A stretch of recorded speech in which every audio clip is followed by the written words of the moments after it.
Bonjour.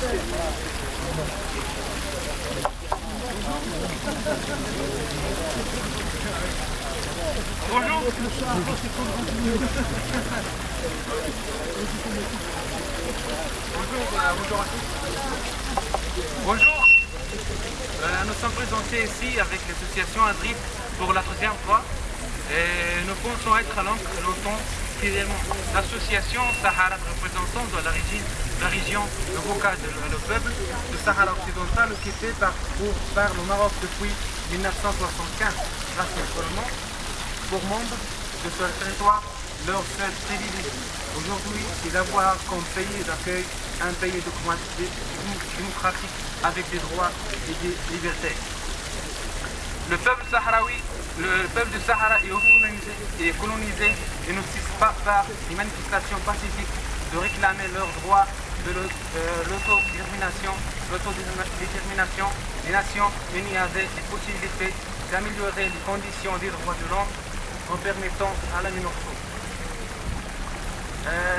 d'élargir leurs compétences et en imposant un contrôle sur les droits de l'homme sur le territoire occupé. Soulignons que le MINURSO est la seule mission des nations unies n'ayant pas ce droit de surveillance dans un pays colonisé.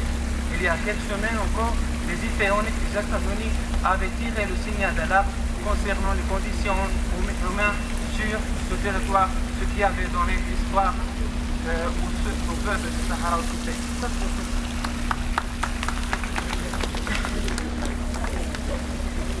Mais le 25 avril, le Conseil national n'a pas suivi la réclamation du peuple sahraoui, mais aussi ceux d'un grand nombre d'observateurs qui ont adressé depuis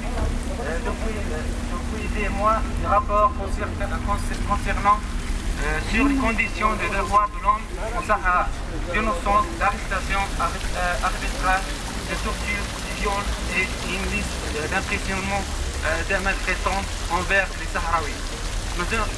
Nous tenons aussi à signaler que la France, cette fois n'a pas usé de son veto sur le Conseil des Nations Unies comme les précédents gouvernements qui avaient trouvé qu'il n'y avait aucune nécessité à ce que les Nations Unies puissent déléguer une mission afin d'enquête sur les droits de l'homme au Sahara.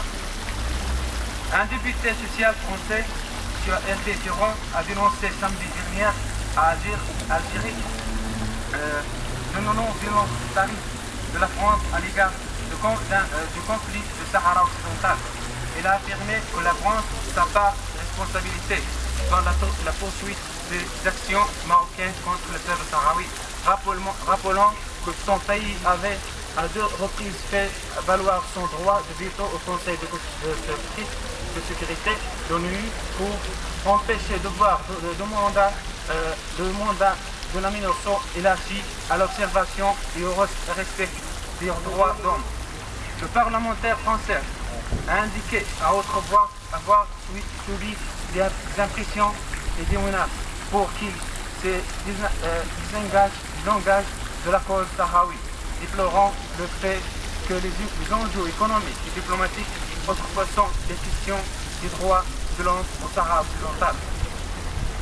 Tant que les États qui disent démocratiques donneront plus d'importance aux enjeux économiques qu'à l'être humain et surtout la liberté aux droits de l'homme, nous serons là pour les dénoncer. Inch'Allah. Merci.